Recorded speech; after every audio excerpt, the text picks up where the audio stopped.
Dober dan. V mojem predavanju bomo pogledali na potrese med fikcijo in resničnostjo. Ujme so neusahljiv vir inspiracije za pisanje literature, poezije, slikanje, fotografiranje in seveda tudi snemanje filmov. Potresi niso izjema. Imamo številne filme na temo potresov. Eden izmed njih je film Prelomnica svetega Andreja, katero bi bilo bolje prevesti Prelom svetega Andreja. Kakšen dogodek v našem življenju je prelomnica našega življenja. Smučamo po progah, ki ima številne prelomnice, potresi pa se dogodijo ob prelomih. Pomembno se je zavedati, da filmska industrija dobro izkorišča vse možne vizualne in zvočne učinke, da naredi film vedno bolj zabaven, dramatičen, nas ves čas drži v napetosti, kaj se bo zgodilo, a bo glavna junakinja preživela. Ampak na koncu se moramo vprašati, ali je to vse resničnost, ali je vse to sploh možno na tej lokaciji, ki jo film predstavlja. Tako si bomo v tem filmu pogledali par stvari. Kaj pomeni, če bi se ves prelom svetega Andreja naenkrat aktiviral? Ali je možno tako razpiranje zemlje kot prikazano? Zgodi se potres magnitude 9,1, 9,6 in še močnejši. Pride ogromen cunami, a ima tako obliko valov. Kot smo rekli, potresi se zgodijo ob prelomih. Na tem zemljevidu so zrisane največje tektonske plošče, v katerih res imamo te najmočnejše potrese. Vendar vsi stiki niso enaki. Nekje se tektonske plošče odmikajo, nekje se premikajo, nekje pa drsijo ena ob drugi. V primeru, kadar se tektonski plošči razmikata, veliko smo slišali zdaj o Islandiji, kjer je bila vulkanska aktivnost. Islandija res leži na območju, kjer se evrazijska in severnoameriška plošča razmikata. Imamo ta kanal, v katerega vdira lava, magma, se trdi in nastaja nova zemljina skorja. Ampak tukaj nimamo najmočnejših potresov. Dejansko so večina najmočnejših potresov na območjih, kjer sta plošči trčili. Tukaj imamo res močne pritiske, ena plošča se začne podrivati pod drugo, druga se nariva in območje se guba in kot tak primer je nastanek Himalajskega gorovja. Tretji način pa je, da ena plošča drsi ob drugi. Take prelome imenujemo transforme prelome in sem spada tudi prelom svetega Andreja, kjer drsita druga ob drugi tihooceanska in severnoameriška plošča. Torej plošči se ne razmikata. V tem primeru lahko imamo na površini deformacije, kot da cesta po potresu ni več ravna, ali tukaj imamo primer zvite železniške proge, ali pa kakšne deformacije na površini zemlje skozi leta in stoletja niso več zvezdna, ampak imamo tak stopničast prehod. Na tak način, kot je pa v filmu prikazan, pa se tektonski plošči ne bi razmaknili. Torej, prelom svetega Andreja poteka ob zahodni obali Amerike skozi Kalifornijo in je približno 1200 do 1400 kilometrov dolg. V vsakem prelomu ne moramo imeti neskončno velike magnitude. Magnituda je ocena za sproščeno energijo ob potresu. Ta pa je v bistvu odvisna tudi od same razsežnosti preloma. Bolj dolg, bolj širok je potres, večji potres je lahko ob tem prelomu, vendar prelom svetega Andreja ni dovolj dolg in še globok, da bi lahko imeli potres, ki bi bil močnejši od 9. Nekako po računalniških modelih bi bil maksimalen potres nekako magnitude med 8,3 in 8,47. Najmočnejši do zdaj izmerjen potres je bil leta 1906 potres v San Franciscu, Tisti leta 1857, ko še ni bilo inštrumentalnih meritev, pa je imel približno enako magnitudo. Tudi noben potres, ki se bi zgodil na zahodnem delu Amerike, ne bi bil, se ga ne bi čutili na vzhodnem delu. To so vseeno ogromne razdalje. Zdaj pa še, da pogledamo, kakšen prelom bi rabili, če bi hoteli imeti res tiste big potrese. Z oranžno je narisan na tem zemljevidu približno schematsko potek preloma Svetega Andreja, kjer bi imeli lahko maksimalno potres magnitude 8,47. Najmočnejši instrumentalno zabeležen potres je bil potres v Čilu leta 1960, ki je imel magnitudo 9,6. Če bi se aktivirala cela ta cona subdukcije ob Južni Ameriki, bi lahko imeli potres magnitude 9,86.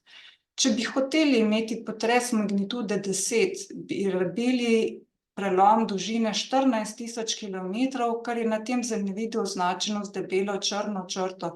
To pomeni, da bi se mogla naenkrat aktivirati vsa južna ameriška, severnoameriška in še okoli Aljaske do Kamčatke. Če hočemo imeti potres magnitude 10,5, rabimo prelom dolžine 80.000 kilometrov. Na tem zemljevidu so narisane z debelo črto, črno črto označeni vsi prelomi, kjer se ena plošča podriva pod drugo in sosednje območja in dobimo približno 40.000 kilometrov dolžine. Sam obseg Zemlje je 40.000 kilometrov, tako da je potres magnitude 10,5 zelo, zelo malo verjeten.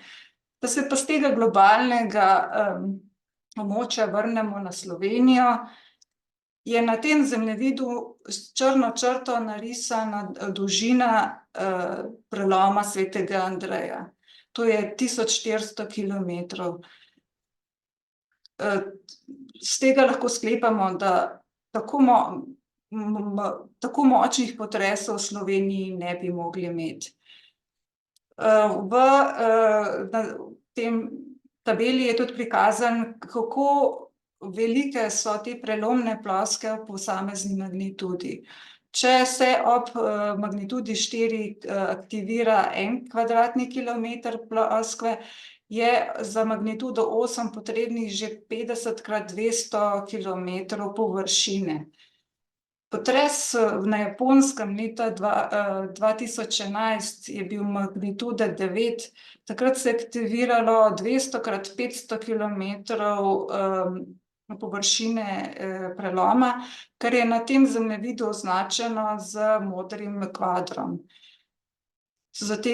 In takih potresov v Sloveniji res težko pričakujemo. Potres leta 1998 je dejansko bila površina preloma 10x3 kilometre. Še vedno se moramo pa zavedati, da poškodbe na zgradbah niso odvisne samo od same moči potresa.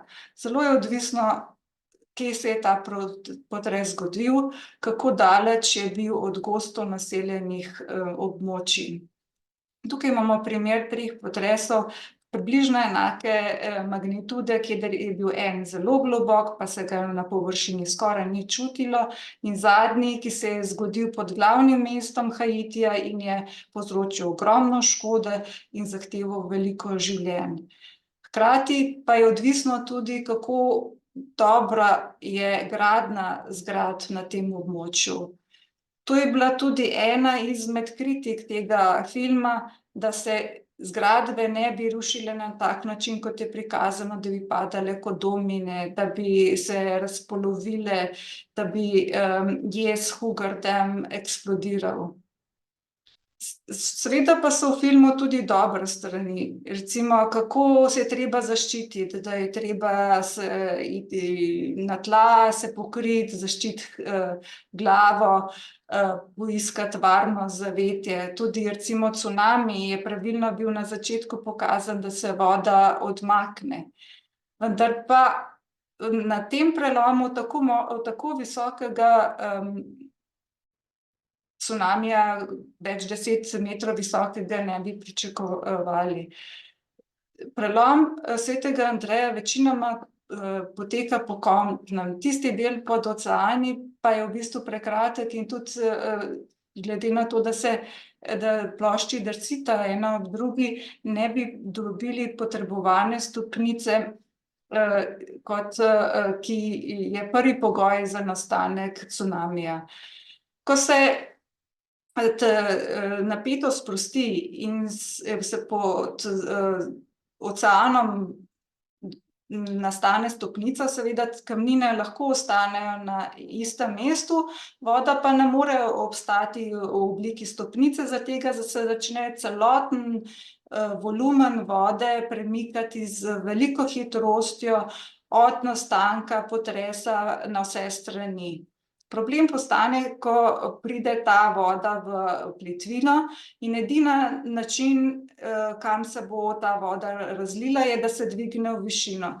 Takrat dobimo ogromne količine vode naenkrat kot zid, ki se približujejo plitvini in rušijo in nosijo vse pred sabo.